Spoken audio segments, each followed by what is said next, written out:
So just as I have on the screen, asking for a to join me in a bracha for Chaim Yisrael Ben Bluma, Refuah Shleimo Krevod, my nephew. Refuah Shleimo. Please stop sharing. Okay. So thank you. Someone asked about the name Bluma.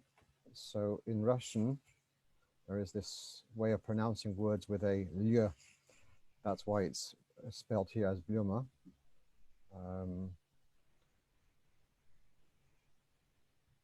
That's the explanation. Okay, so let's start with our shiur.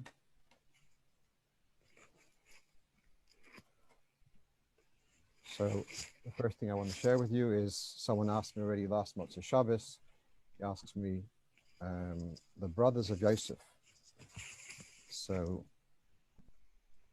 this is before Yosef has revealed himself to them.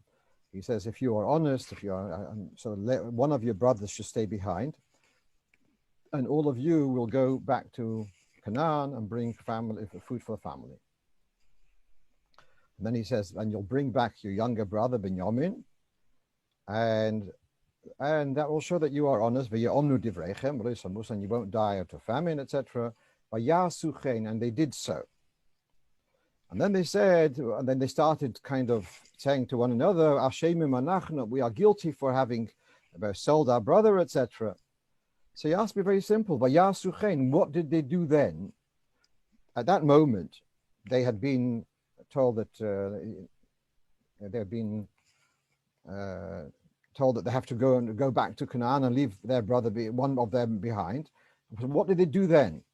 So there's a couple of pirushim, but one of them is the Rabbeinu Bechaya, which you have at the bottom of the screen, and that is, he says, what did they do when they heard that one of them has to remain as a hostage? Shekulam mosu es atzmon v'omru loi hinenu kulonu lefonecho kach mishatirtze. Each of them offered themselves as the hostage. Lepoya later he took Shimon, but Vayasuchein is you want to take someone as a hostage, so each one of them offered to be that hostage. So that's Rabbeinu Bechaya. I want to share with you another very important message, and since I have the forum, I have the duty to talk about it, and that is about the union of safety. I spoke about this in shul today in one minyan. We have 2 minyanim, Baruch Hashem. Part of it is also for safety, that there's space for everyone, healthy spacing. So I had a call from a doctor who is part of Public Health England. He called me on Monday and he asked me to alert the Olam, to alert the Kehillah to be vigilant because of this new strain of the virus, Rahman al-Islam. And he says, just like people were vigilant at the beginning by the pandemic in March, and so absolutely the same degree of caution is needed now. And I may say, well, let me just share with you this Devar Torah first, and then I'll just add another comment.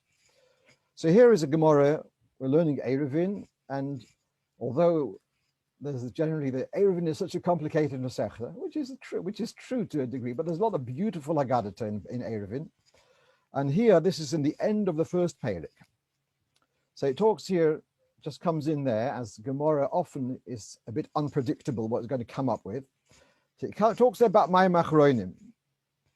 It's got to do with Tis Yadayim and Eruv are both Takonos Shlomo HaMelech. And he says about that people who are on a campaign, a military campaign, don't have to do Netilas Yadayim. L'shono ela Mayim Rishonim, that the exemption is for Mayim Rishonim, which is Netilas Yadayim.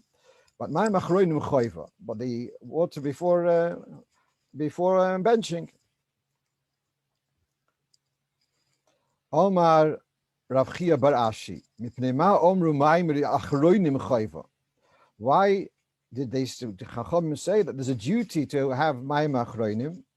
So he says, mipnei shemelach Sodom is yesh. There's a kind of salt which is salt of Sodom, shemesame soinayim, and if it gets into the eye, it will cause blindness, Rahman al-Islam. Okay, so this is very familiar. And then there are those who say that nowadays it's not, it's so obsolete, this so rare, one doesn't have to worry about it. So there are poskim who are not so insistent about it, but generally we are particular. But then what is the proportion of this salt in Omar Abaye umishtakecho kekurto bekura? The proportion, the ratio is, in one kur you'll have a koiret, which means like a crumb. I don't have the exact measurement of a koiret, but it's a tiny particle in a kur. So to get the numbers, I tried to work out. As I say, I don't know how big a koiret is, but I googled how many drops are there in a liter. So the ratio is that there's 20 drops to a milliliter. 1 mil is 20 drops. So now that gave me the following cheshbon. A kur is 30 sa'ah. 30 sa'ah equals 543 liter approximately. Then take that and multiply by 20,000. Yeah, 20 milliliters. 20 drops to a milliliter, that means 20,000 to a liter, yeah? So that brought me to a cheshbon of over 10 million. So in one kur, there's one out of 10 million or less, which is this harmful salt, which can cause blindness. And for this, Chacham instituted my machronim, and the consequences are bad, is being blind, but it's not, as you say, totally lethal. And still they have that takon. And so just to bring across the point of how cautious one has to be when there are the lurking presences of something which is a dangerous component. So just to encourage everyone to take proper precautions. Certainly, I think the hygiene, but the distancing is important. Masks are important, and I mentioned also in the shul that there's a quote in the Mishnah Brura about wearing a mask. The Mishnah Brura quotes this from the Pischei Olam, which was written by Rav Dov Raskin. The Pischei Olam is quoting this from Divrei Nehemiah, Nehemiah de Brovin, who was a colleague of the Tzemach Tzedek, and Divrei Nehemiah is actually quoting the Tzemach Tzedek. So the one who's actually talks about this quote in the Mishnah Brura, unwittingly perhaps, is actually a word from the Tzemach Tzedek about, it was talking about some kind of epidemic at the time, and wearing a mask, and he says putting some kind of camphor, which means mint, inside. So I just want to encourage everyone in each place, and the point which I want to add is the following. Perhaps the Hamish community, in a way, is a bit insular, and therefore has perhaps a certain degree of comfort that they're not coming into contact with the broader community. That's not totally true. And I want to say the other side of it, the flip side of that cheshbon is, if chas v'sholem, one person brings it, if the Hamish community are not going to take proper precautions, the distancing, etc., the how do you say, the close-knit nature of the Hamish community is so much more, so much more potent in chas v'sholem in spreading this. And therefore, b'chol loshen shabakosha, to be careful and to protect ourselves and to protect the people around us. And they shall help that we should weather this in good health and be able to come back to Yom Ketikunom, to be able to come to shuls in a normal way and to have moistus, etc., to function in a normal way. And of course, the biggest Yeshua is Mashiach Tzidkenu, but as I say, in Russian they used to have on Yiddish, till you get to the pub, you also need a drink till you get to the pub. So we soll sein gesund and look after ourselves and look after our environment and in good health. Now, someone asked me the following. It was last Sunday. He asked me, when we put on the Tallis. So we put on the Tallis, and we first say some pesukim borchi nafshi, and then we put on the Tallis, and then we say Mayoko. The late Rabbi Raskin alav shalom told me that in Ger they had a seder that the unmarrieds were not allowed into some kind of tish because of the Rebbe's health at the time.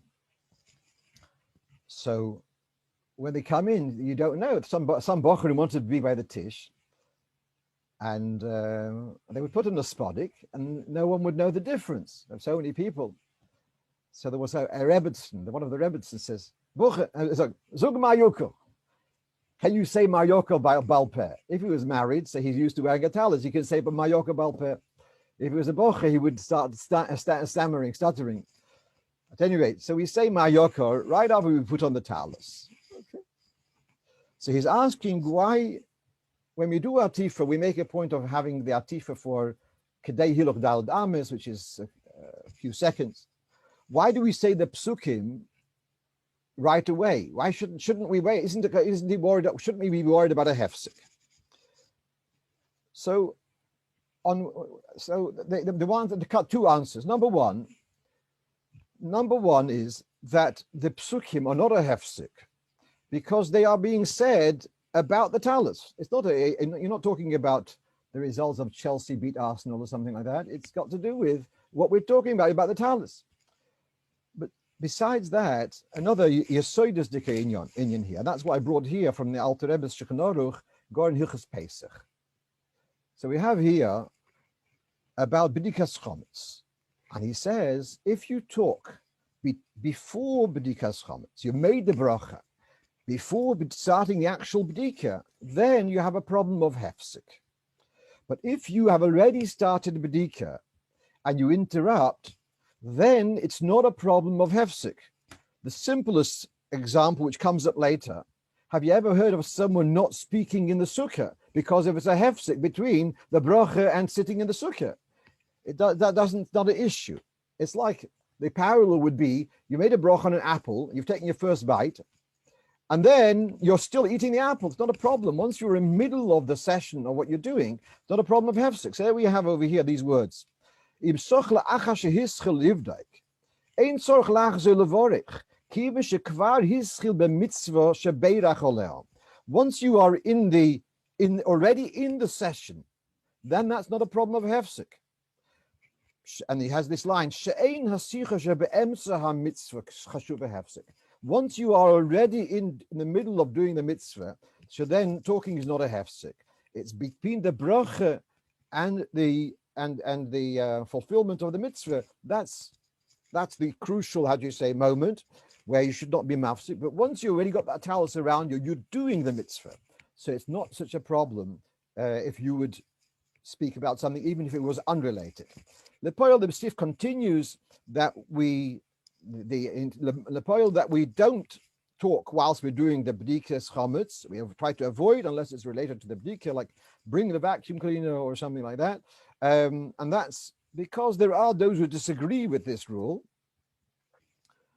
But I think that's enough for our topic at the moment. That the issue, once you're wearing that tallis, even less than dal damas, you're already doing the mitzvah. And so therefore there's not a problem of hefsek over there.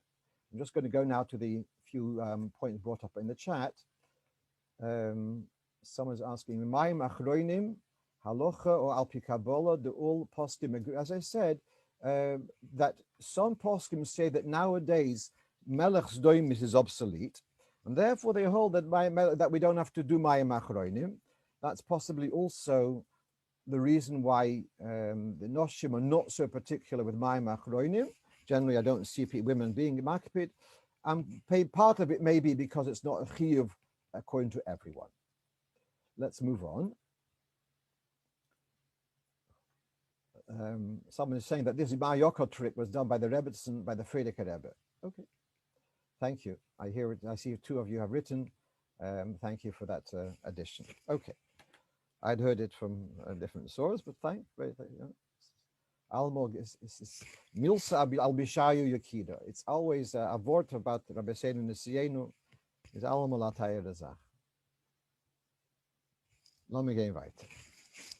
Now, earlier in the week, someone asked me about Tvilas Kalim on a coffee maker. So life is getting complicated. A cup of coffee is a ganze machine. So is asking, so what the way you have here a glass, and then inside the machine, apparently there is a kind of a metal filter where you put the granules, and then there's also the aspect where it boils the water. So in a sense, there's a kettle inside this contraption, and then the water trickles through the filter into this jug. So the jug is high b'tvila, there's no question about that.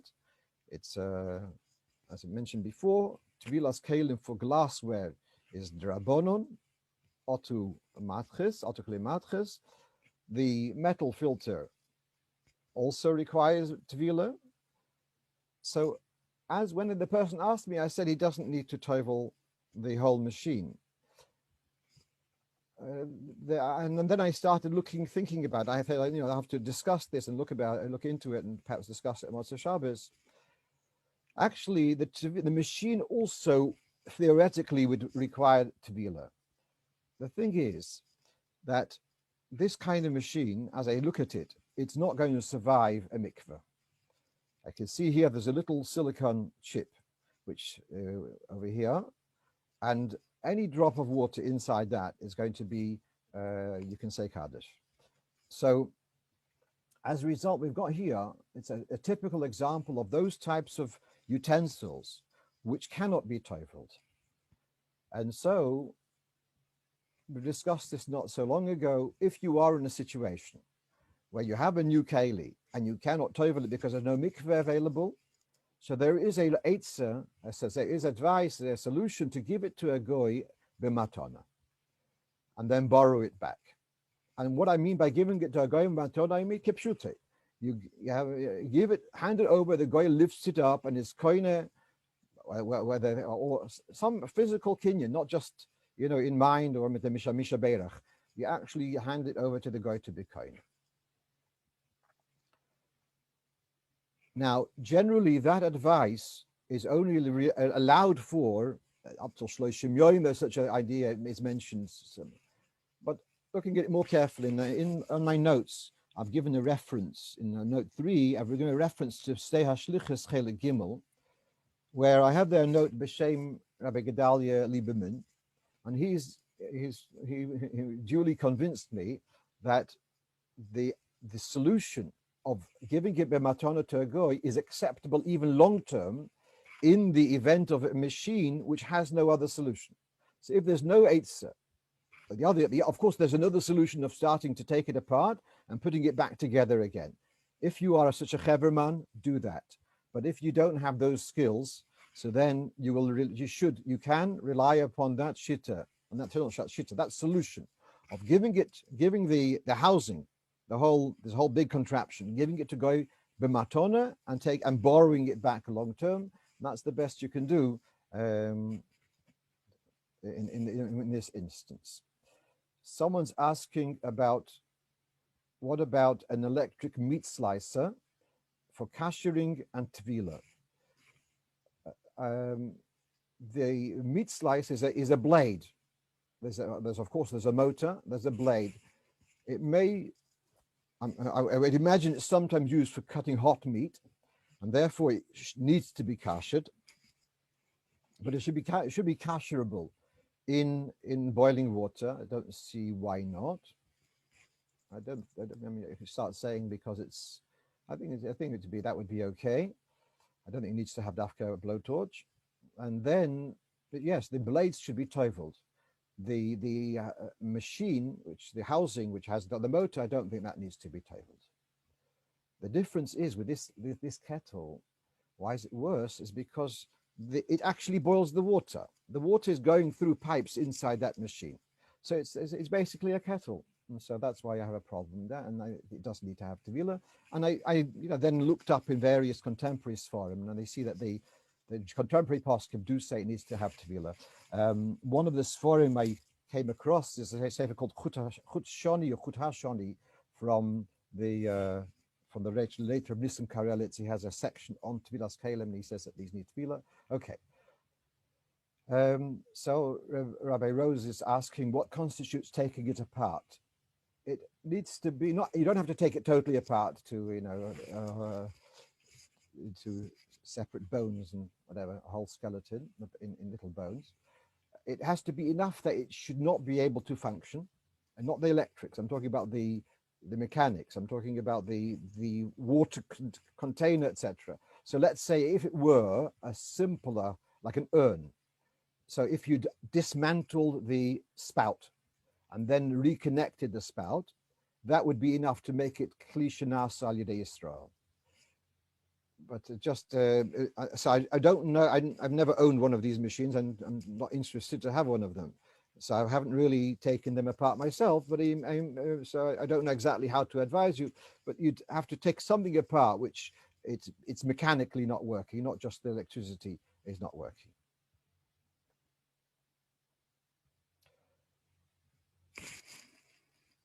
Okay, I'm not sure how this comes in. Someone's asking, what bracha do you make on the oats cooked instantly?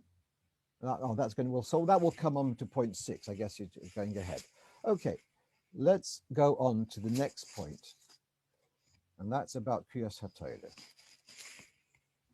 So here, it's one of our listeners, one of our very, very regular listeners, asked me at the beginning of the week, the following shaila, and I don't have an answer to his shaila. And I thought about it. I thought that the following: if I don't have the answers to the shaila, that doesn't mean I shouldn't share it, because perhaps one of the people who are listening, presently or later, might have an answer, and then I'll be able to get an answer. So not knowing the answer is not an excuse for not putting it on the list. So the question was the following: does the Baal-Korei have a chelik, a share in the benefit of the one who has the aliyah? The question was a practical one. He had gone to a bismedrash, and as you know, the Poiler Shabbat Midrashim, they sell the mitzvahs. So he bought the mitzvahs. It was the last day of Chanukah, Zois Chanukah. Zois Chanukah is apparently the Poiler Shabbat Midrashim sells for a lot of money. Zois Chanukah, a very special day. It was a later minion, so it was a bit cheaper. So he bought it, and he gave the aliyah of Zois Chanukah, shlishi, he gave it to his son. So his son said, Tati, why didn't you keep the aliyah for yourself? Such a choshev aliyah, why didn't you keep it for yourself? The father was the Baal-Korei. So he's asking, perhaps as Baal-Korei, he has the privilege of the aliyah in any case. That's the question here.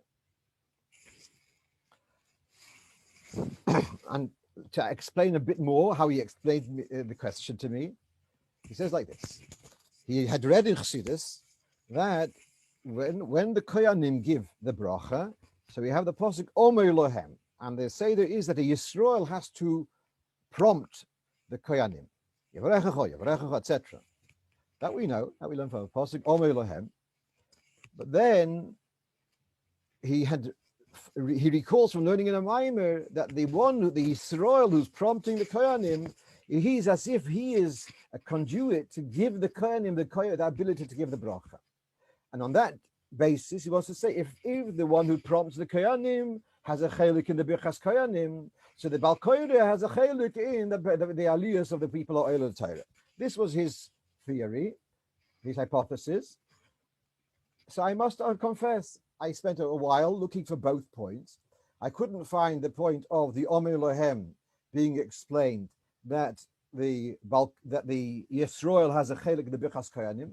Birchas Koyanim is a gewaldige Gazach, and the Rebbe spoke about many times about Ad Mehera Yoretz Dvorei, that the Kohen gives a bracha, it kind of races through, it doesn't stop with the various obstacles and scrutinies on the way, it races all the way, it comes down.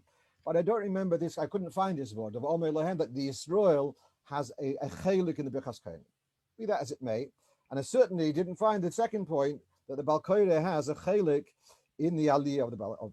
But meanwhile, I want to share what I did find. So a couple of points. First of all, here you have the levush. On the right hand of the screen, we have the levush, who is a little bit later than the Shulchan Aruch, and he writes the following. It's in the halachos of Kriyas HaTorah, in Siman Kuf Mem Aleph, and he says, and this is particularly relevant now with Corona, with distancing, it can be sometimes, one of our eminent Balei Kriya is a Levi. See, if you call him up for the first Aliyah, and the Gaboim are standing at a distance, could be that you have only one person standing by the bimah. And there is an emphasis that should be at least two people by the bimah. So in our shul, we have a plastic screen separating between the Oil Torah and the Baal-Korei. So here, but if the Baal-Korei is given rishon, so then it's important that there should be another person on the other side of the screen, on the other side of the bimah, should be there also. At any rate, so let's read the halacha in the levush. Im shliach ritziba roitze lalos v'likres. Sorich sheyamoid acher bimkoimoi. If the Baal-Korei is having an aliyah, then you need to have another person there, in addition to the Baal-Korei. Shekashem shenitna Torah yedei sarsu. Like the Torah was given via an agent. Moshe was like the agent bringing the Torah from the Eibishter to Yidden. Therefore, also by Kriyas Torah, we're delivering the Torah to the Kohol, it should be with the presence of an agent. I'm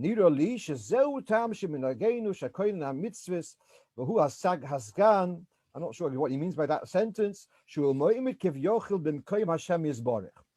we have the Gabe who's dishing out the aliyahs.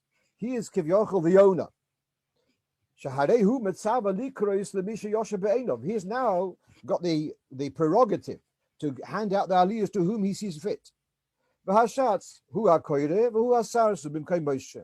The Baal-Korei, he is the delivery man. He is the Moshe here. And then the one who has the aliyah, he is the Yid who's receiving the Torah. So what we've seen here, the profile of the Baal-Korei is he's like the Moshe who's bringing the Torah from the Meibishton and giving it to the Yid.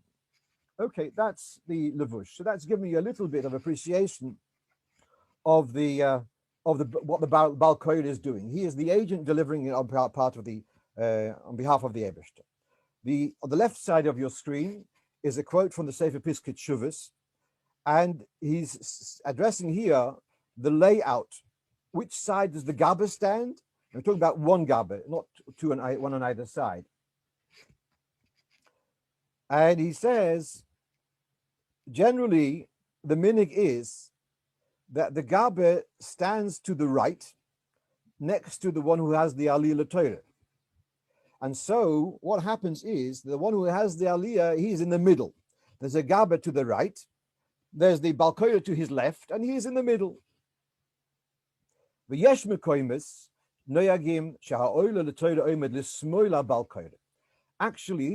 although the general minig is the Baal-Korei is on the left and the oil Torah is on the right, there are those who have a minig differently, that the Baal-Korei is on the right and the oil Torah is on the left.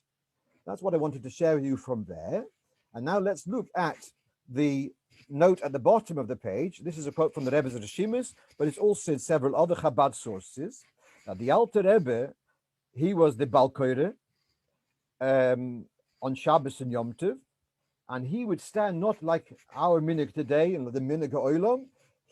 Alter Rebbe would stand to the right, and the oil Torah would be to the left. The Alter Rebbe would have his Tallis down over his face, lamata miyenov. It was down lower than his eyes. So of course he could see the Torah, but you couldn't see the Rebbe's face, or the upper part of the Rebbe's face, because his Tallis was down.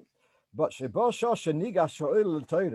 when whoever had the privilege to be called up, so then the Alter Rebbe would lift up his Tallis to look at who's this having the aliyah, and the footnote brings that sometimes the person who had the aliyah would faint out of instructs, out of overawe, when the Alter Rebbe would give him this look. So the only thing I can think of is, I've just discussed this before. There's a tshuva that's a Tzedek, I think it's Simon Lamed Hey.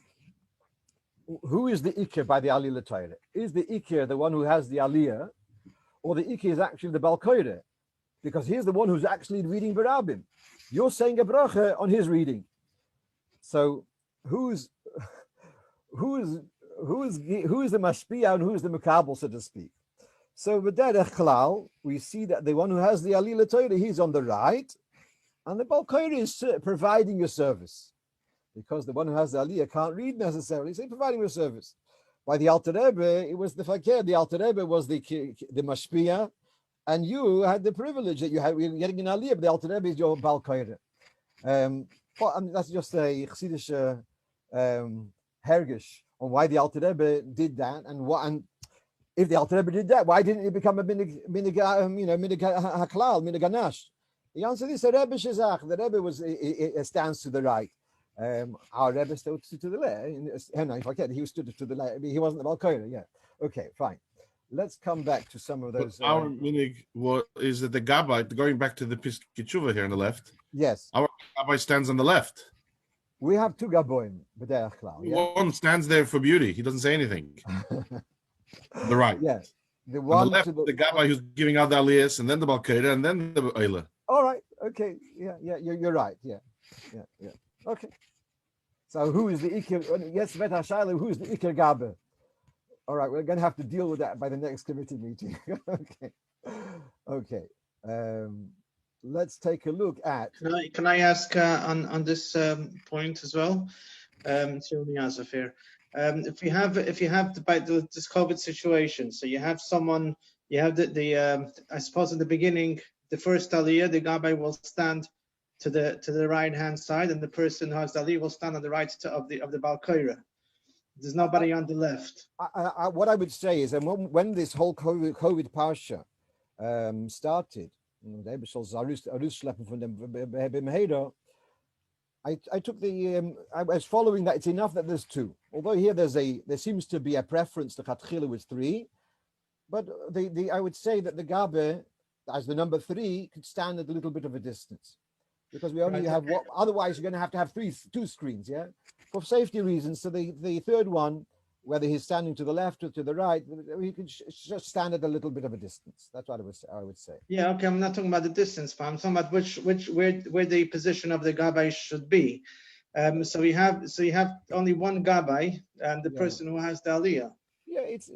I think it's not so important. I would say l'chayre it should be to the right. As a norm, as we see here, the minimum gabash is on the right. Yeah. Okay. Now, by the second aliyah, you have the person who has the aliyah. Rabbi, let's talk about it later, because I hadn't prepared for this Shaila, and ich will nicht sagen von Narrigkeit. Später darf man Halocho haben. Right, let's go on. Someone is pointing out that the Rambam writes the Makri only starts the second word. The Yevarechecho is not said. That's, I think, mentioned in Gemara already. That there's two shittas whether the Makri starts from Yevarechecho or it starts from the second word. Okay, let's move on. Can a boy not yet by mitzvah be counted as a person standing at the bima, especially in COVID times? I think that would be okay. You're talking because he's part of a bubble. I think you could be mekel. Bichlal, we're talking about minhagim. We're not talking about halocha, and therefore, in this matzav, I think we should be, be mekel on these inyanim. If we can make it safer, that's what we should be doing.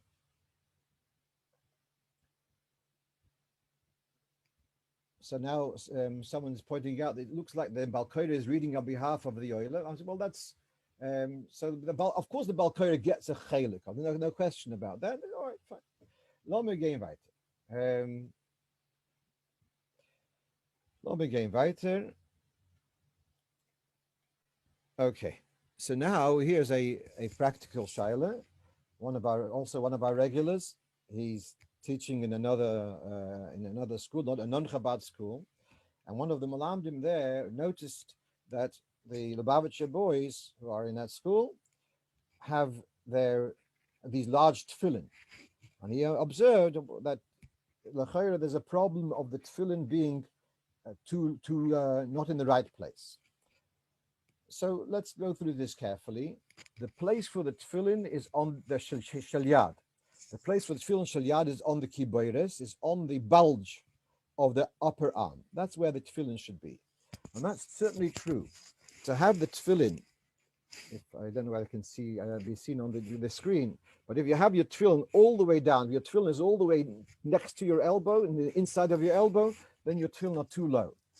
And the pesukim talk about people not lifting their sleeves high enough, and therefore the tefillin shalyad is not high enough. It has to be on the bulge of the thing. Now, the reason why we in Chabad have the large tefillin, that's because of the shel-rosh. The shel-rosh, we have it's mentioned in Tanya, I think I mentioned it a couple of weeks ago, of etzba'ayim, and that's the space on the head of the Kohen Gadol, between the tzitz on the forehead and the mitznefes. So it says in the Gemara there was a space there for his tefillin shel-rosh. Kohen Gadol didn't wear shalyad because of chatzitza. At any rate, so that's where we get the shiur of etzba'ayim. But that shiur is a shiur in the shel-rosh. It's not a shiur in the shalyad. So theoretically, you could have a large shel-rosh and a small shalyad, and that would be okay. The poil, for whatever reason, the way it's evolved, people have the shalyad and shel-rosh the same size. For most of us, it's not a problem. For most of us, it's not a problem because I want to answer to this critic, etc. And Mr. Brewer has an issue about it. Mokim yesh berosh lishnei tefillin. There's space upon the head to have two tefillin. This is Gemara in Eruvin. You can have two tefillin, one above the other. As you ever seen some Sephardic Yidden who wear two tefillin at the same time, they have two tefillin, one above the other. It means also by the shalyad. There's space in the shalyad on the arm, on the kibbutz. There's enough space for two small tefillin. Of course, I believe, I was once when I mentioned today by the Fabrengen how I used to go to Rabbi Samson to see how my tefillin were getting on when my rabbinic towns were being manufactured. He once showed me tefillin of the Short Rebbe. They were very large. It was a shel-rosh. It was closer to 6 centimeters. That's how wide it was. So possibly when the Mr. Brewer is having an issue about large shalyad tefillin, he may be talking about what we'd say today, supersize, which we don't see. At any rate, if you're talking about a bar mitzvah boy who is, and a small, sometimes bar mitzvah boys already, you can see they're already growing. Sometimes they're very small, then there could be an issue that if it's such a small boy that his shalyad is coming all the way down till the inside of his elbow, that is an issue. But overall, it's not such an issue. And so if one sees that there is a young boy who's got a very small arm, then one should look for eitzah to make sure that his tefillin, the main body of the shalyad, should be on the bulge of the arm. Mishnah Berurah has a discussion whether the strap, whether the tunnel, called the ma'avarta, whether that also has to be became. He's not noted it has to be. Okay, that's perhaps one can look at it more carefully. But as I say, b'derech klal, it's not a problem, unless you're talking about someone who's actually exceptionally small. Let's take a look at the notes which we have over here. Would there be any difference if the person having the aliyah is at a place in davening where he shouldn't be reading along with the Baal-Korei? He still says a bracha. If you are middle of Shema, Birchas Krishma, and you're called up, you go and you make a bracha, that we learn from the Mishnah. If you are interrupting mipnei hakoved, mipnei hayira, so if you're called up to the Torah, you go up, unless you're in Mishnah Esrei. But I don't think it makes any difference. Lemaisa, you're making a bracha, and it looks like the way Tzemach Tzedek seems to be more inclined.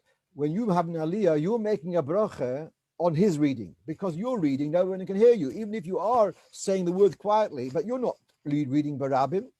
So that seems to be more the weight that way, that you're making a bracha on the. So really, in a sense, it's the Baal-Korei who's having 3 aliyahs or 7 aliyahs, and everyone's generously giving him a bracha on his behalf. Let's go a little bit more in your notes here.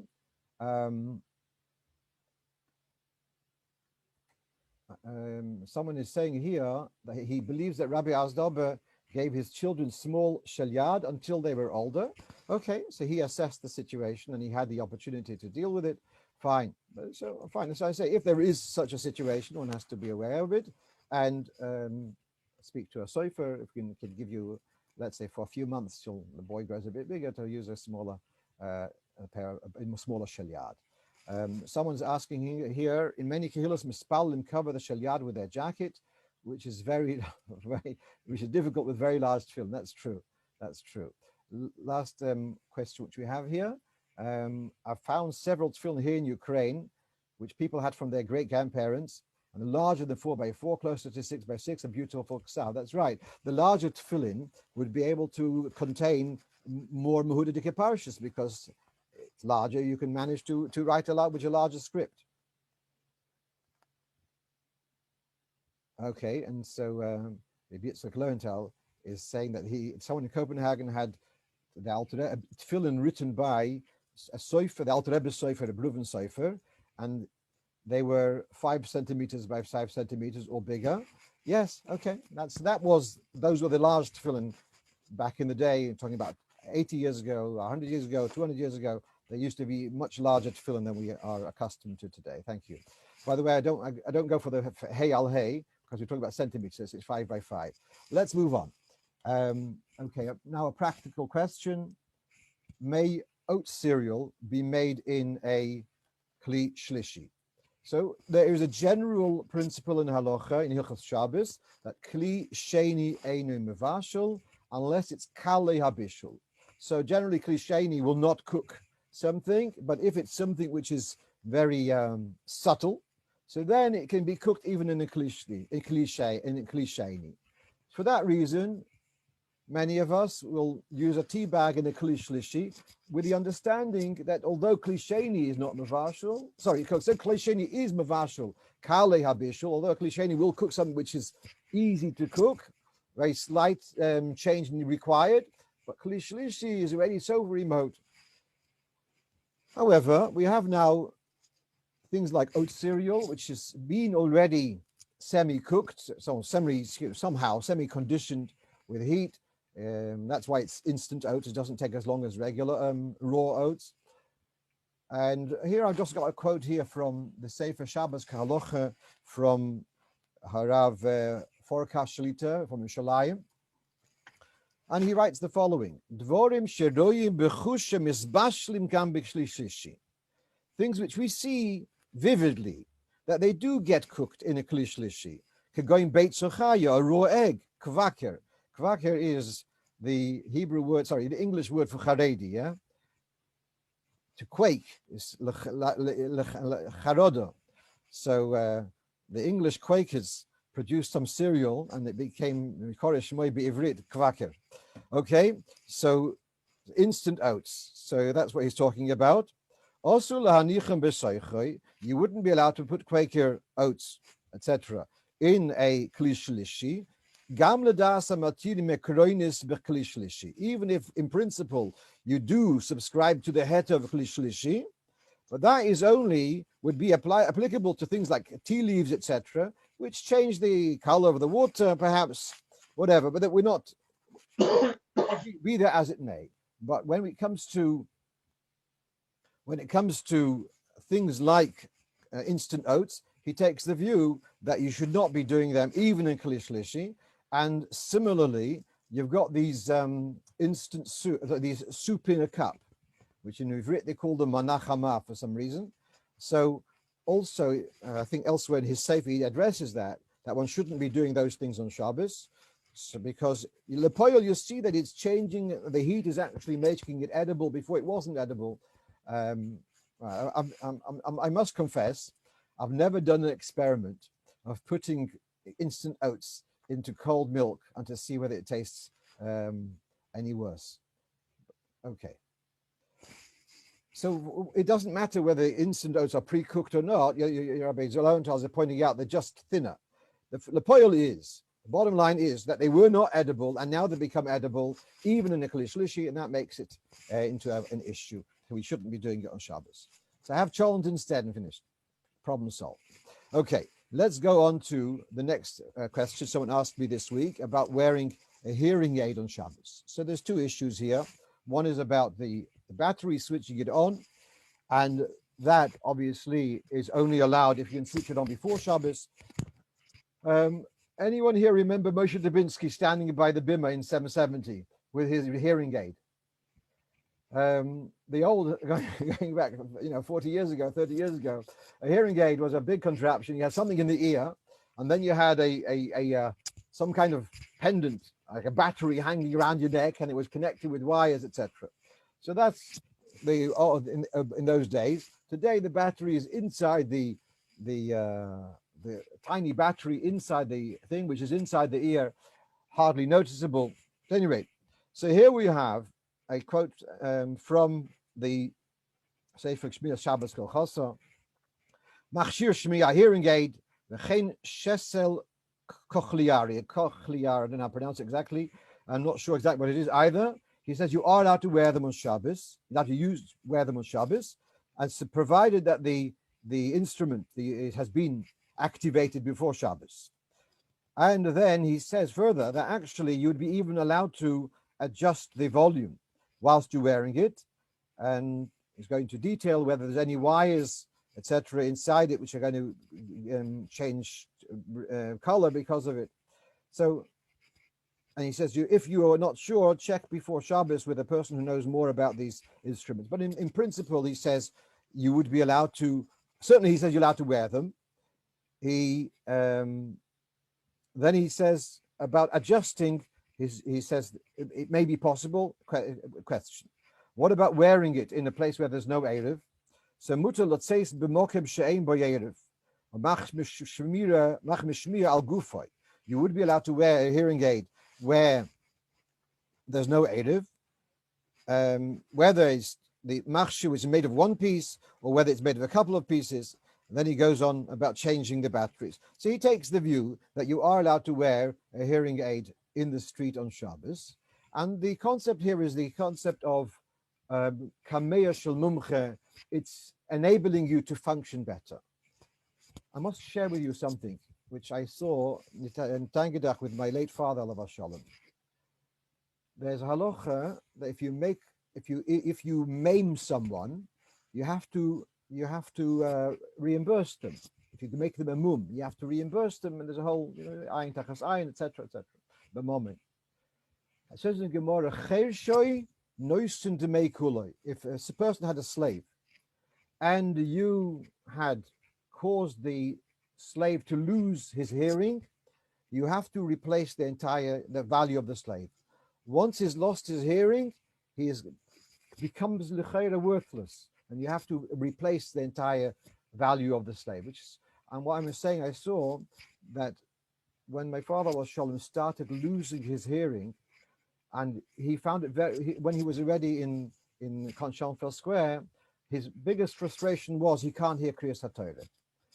And coming to a shiur, you can't communicate, and it was very, very frustrating that you wouldn't be able to communicate. So it's so just like we understand that wearing glasses enables you to walk the streets to function normally, so being able to hear what's going on is also a similar type of machshir, enabling you to function. And that's the basis of the heter. And I must say there are those earlier, the Hartzvi, the Pesach Frank was machmir about wearing them on Shabbos mitzad hoitzor. But the later poskim, particularly Rabbi Shlomo Zalman, you can look it up in Shmiras Shabbos Kol Chasa. But the latter day consensus is that you are allowed to wear a hearing aid in electric is not a problem. So you activate the battery, you switch it on before Shabbos, and it stays on the whole of Shabbos. Nowadays the batteries have enough power to last for a Shabbos, so that would be okay. The same apply to an electric car or electric wheelchair. No, and I'm going to stop you there because it's another whole parsha. You're going to wheel us off to another route. But You remember Zalman Karari by Fabringen? he used to have a trumpet. Yeah. Yeah. And I'll tell you two things. One thing is that my uncle David Raskin, Allah Shalom, he used to not wear glasses in the street on Shabbos. And then one time, Fabringen, the Rebbe spoke about glasses, how they're tough to the body, and as a result, you're allowed to wear them on Shabbos. So then, from then on, he started wearing them on Shabbos. I don't know whether he was Martineder, I don't know. But then the other thing is that when I used to stand by the Fabrengens, and occasionally I would stand there with my hand cupped behind the ear, and a Chaver Miner said, Sinit Shein. It would, to stand in front of the Rebbe with your ears cupped, it would like kind of telling the Rebbe, I can't hear you properly, and asking the Rebbe to strain his voice. So I didn't do that, but Zalman used to sit behind the Rebbe, and so that wasn't an issue. He would sit there with this trumpet to be able to hear the Rebbe better. Right. I'm not going to read the whole thing about the cochlear implant. I know the words are, but I can't deal with it now. Let's move on. So, as I say, wearing a hearing aid, Lan Maise, it's okay. Someone wants to be machmer, of course, there's mokim lahachmer. But Lan Maise, it's mutter. Let's go on. We have another mamash, a couple of minutes left. Someone asked about, he had, I guess he didn't sleep enough hours in the night, so he was wearing rashis, and he said Vayadaber b'hoy kiviyacho, and he went into, he said what, and now he's asking, does he have to say it again in Rabbeinu Tam's? So for those who don't remember the pre-Rabbeinu Tam's days, that's his Fatov Shin Lamed Vov. Before we started wearing Rabbeinu Tam's, we used to say at the end of Aleinu or after Tilim, we would say Vaydaber Kohev in Rashis. So if you're not wearing Rabbeinu Tam's, you said those two parshas in Rashis. Here's a very interesting thing, that in Sifrei Kabbalah, and it's brought in Poskim, from Maram Pafras, Meir Pafras, he says that you should say Vaydaber Kohev Kiviyacho first, and then Shema B'Hoyim Shemoya. And you take a typical Polish Siddur, Nusach Sfard, you have Vaydaber Kohev Kiviyacho near Adei Nelam, somewhere at the beginning, because you should say Mal Seder HaParshas. And Vaydaber Kohev Kiviyacho in Sefer Shmois, and Shema B'Hoyim Shemoya in Sefer Devarim. So why is it that the Chabad Minhag, it's clearly in Hayom Yom, etc., we first say Shema, and then we say Vaydaber Kohev Kiviyacho? So I've got several reasons, but one reason which our Olim will appreciate is the following. That Shema V'Hoim Shemoya, you got the Tefillin is Dalad Moichin. The four compartments of the Tefillin are correspond to Chochma and Bina, and Das, which is Mischalik, and Das of Chesed, and Das, which is of Gvura. Shema V'Hoim Shemoya is Shema is V'Ohavto, is the Das in Shayches to Chesed. Ave and V'Hoim Shemoya is Das relating to Gvura, and talking about the Onshim, etc. And then you've got the two parshas, B'Cheir is Chochma, Reishis. And then V'Hoy Kiviyacha La'oretz is the Harchova of Bina. So the four parshas are Chochma and Bina, Chesed and Gvura. Das is it's Mischal Chesed and Gvura. So the reference which I've given here on the notes to Lekut Sichas Chelik Lametes is the following. Originally, if Moshe Rabbeinu had brought us into Eretz Yisrael, there would be a Seder Aveda of Chochma, Bina, Chesed and Gvura. But that wasn't how it happened. The Poel Moshe Rabbeinu remained in Chutz La'aretz, and we had to go into Eretz Yisrael without him. And there we have to deal first with the Midas, with the 7 nations in Canaan, which correspond to the 7 Midas. And then Ammon and Moav and Edom, the 3 nations, Keni, Knizia, Kadmoini, which is Avodah of Moichin, is Al Totzes Moav, Al Tisgobom, etc. That's not the Avodah for now. When Moshiach comes, then we'll have to deal with, and we'll have the ability to deal with the Birurim of Moichin. So, whereas in Torah, the Seder is first Moichin and then Midas, but the Avodah Sa'odom is first we have to deal with Midas, that's Shema B'Hoyim Shemoya, and only then can you deal with Moichin, which is Chochma and Bina. So that's the reason for saying first Shema B'Hoyim Shemoya, and then Vaydaber B'Hoyim Kiviyacho. And that's possibly also why you say in Rabbeinu Tam's, because Rabbeinu Tam's is going to say Shema in any case. So it doesn't make sense. You say Vaydaber Kiviyacho in Rashi's, and then you come to Rabbeinu Tam's, you're back into Midas again. So you say you finish off with Midas also in Rabbeinu Tam's, and then you say by Daboy Kiviacho, which relates to the Avodas HaMoichin. We're running very late, so we have here a little question, which is a this is a beautiful little question. Someone's asking, he is in France, and it's Nittel Nacht. He's giving a shiur in Ukraine. In Ukraine, Nittel is a few days later. It's in December, in January, 6th of January or something. So does it Nittel go according to where the Medaber or according to the Shemaya? So I said to him, and when the Shluchim were in Morocco, Ashkenazim teaching Sfardim. So did they not observe Nittel? I'm sure they did. I'm just supposing. So it goes according to his saying Torah. The fact that the other people are in another time zone and that by them there's no issue of Nittel. So for this night, he'll get someone else to say the shiur. Someone in Ukraine will say the shiur instead of him, and let him prav Nittel, the alle feine Yidden prav Nittel. Nein die Kneppelach und so weiter. Oh, I must share this with you. Avremi, you'll like this one. Someone asked me a question, can you make a Fabrengen on Nittel? So I said, that's not a problem. So he says, but why did the Rebbe say that you have to sew up the buttons from the Kemach Fabrengen? So I told him the Rebbe was talking of those people that by the Fabrengen, there's a chashash, they might say a Dvar Torah in the middle of the Fabrengen. Those who don't have that chashash, they can have a Fabrengen. But I told them, no, don't make too much of a tumult. Okay, let's two more things. One is about going to a simcha on a yard site. So here's the din of Shulchan Aruch, and that is in Ramo, in the end of Hilchos Avelos. That one about the Yesh Oimrim, that one shouldn't go to a chasana, one shouldn't go to a suda, a feast, the night where the following day is a yard site of a parent. But which kind of suda he doesn't say. But in the Pischei Tshuva, he says here, but from Kem Shmuel, that's talking about a chasana where there's the musical instruments that he calls mizmute kal chasan v'kala. But when it comes to a sudas bris, the mila pidyon aben, and say if it's not such a high profile, more like a lesser event, then one would be allowed to go on the night of a chasana. Let's go on to the next point, and then we'll unmute everyone and can sagen halachaim. So someone asked me, he noticed this is the last thing which I want to share with you tonight. He noticed in a Maimer in Samar Vov, he says here, you can see at the bottom of the page, that he says that in Nusach HaTfilah, we're talking about various pesukim, and then he quotes, "V'chein yishtabach shimcha lo'ad malkeinu, and v'chulom makdishim o maritzim o mamlichim."